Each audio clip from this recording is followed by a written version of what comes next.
There are lots of important decisions to make when buying a car. Do you need a truck for the farm or a small car for the city? How important is gas mileage to you? What color do you want? Once you decide what car you want, figuring out what you can actually afford can seem a bit complicated. Your monthly car payments might be affordable, but you also have to keep in mind other costs you'll have, like insurance payments, registration fees, and unpredictable expenses, such as a sudden hike in gas prices or the need for a big repair. So before you begin to shop around for a car, you might want to take a look at some of these costs so you're not caught off guard. First, let's figure out your budget. On average, people spend about 14 to 16% of their annual income before taxes on their transportation budget. That's a figure that includes all the expenses of owning a car, not just your car payments, but your gas, insurance, maintenance and repairs, and everything else as well.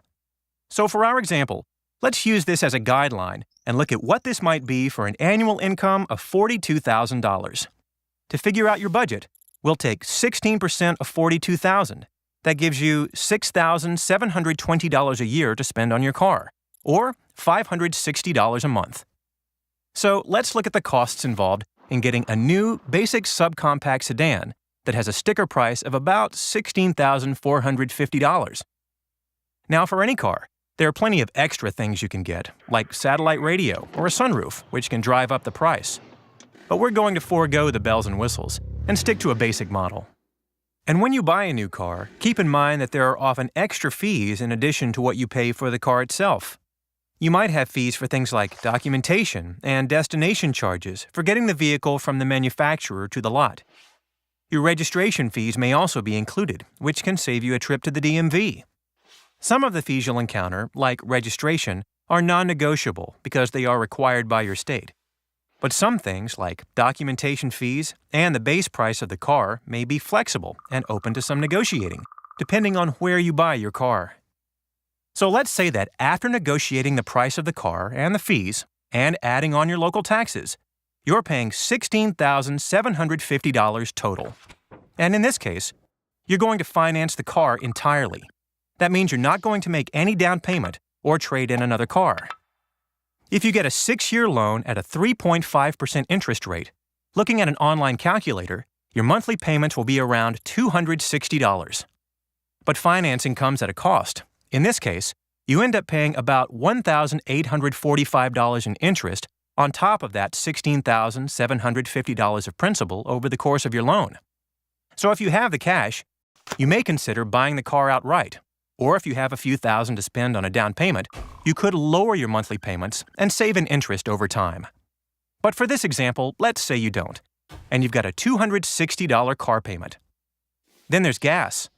Let's say this car gets 32 miles to the gallon, and on average you drive about 1,250 miles per month.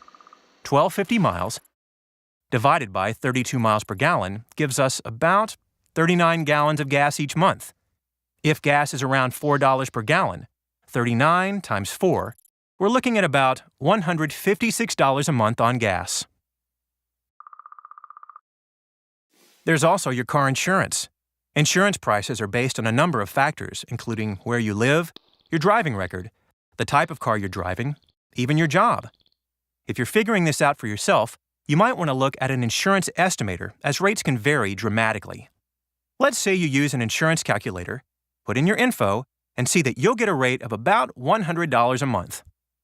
So adding our monthly car payment of $260 and an estimated gas expense of $156, plus the $100 for insurance, we already have a total of about $516 per month. Now let's look at some more periodic expenses you might have, like regular maintenance. Generally speaking, every 7,500 miles or so, it's recommended that you rotate your tires and change your oil. If you're driving 1,250 miles per month, that's about 15,000 miles per year. Divide that by 7,500 miles, and it looks like you might need to do this about twice a year. And let's say it costs you about $80 or so each time, for a total of $160 per year. Although some new cars come with a service agreement that covers some of these basic maintenance costs for the first few years. Now, going to a shop for regular maintenance can be a hassle, and you may wonder, is it worth it? Well, skipping tire maintenance and oil changes can cost you in the long run. A set of tires might last you longer if cared for properly, and a new set might cost you around $600. Not changing the oil will eventually wear out your engine, which can cost thousands to replace. So that $160 a year may be worth it over time. For the first few years, with a new car, you probably won't need to do much more maintenance than this. If you do, it might be covered by your warranty. You'll also have to re-register your car and probably get it inspected from time to time, depending on your state. This could be once a year or every few years, and can cost $45 to $300 or more. Let's say your registration and inspection will cost about $200 every 2 years, or another $100 per year. So adding $160 for maintenance and another $100 for registration and inspection, you get $260 per year.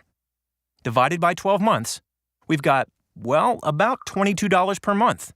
And if we take our previous monthly expenses, which were $516, adding 22, we've got $538. Then looking at our original budget of $560, if we subtract $538 for our monthly expenses, that leaves us with $22. So having calculated some of these costs of car ownership, we can see that this car could be inside your budget. Now, you may be thinking about that extra $22 a month. That's $264 a year. Why not accessorize? But having a little extra in your budget to cover unexpected costs is a good idea. It may come in handy if there's a sudden hike in the price of gas, or the cost of your insurance goes up. And once your warranty runs out, you'll have to pay for any repairs you might have, like replacing a headlight, or an oxygen sensor, or maybe even something bigger. So it's a good idea to keep these extra costs in mind when figuring out what you can spend. If your car payments alone put a strain on your budget, you might find yourself the owner of a car you can't afford to drive. And if a new car is too much for your budget, you might consider buying a used car, which we look at in another video.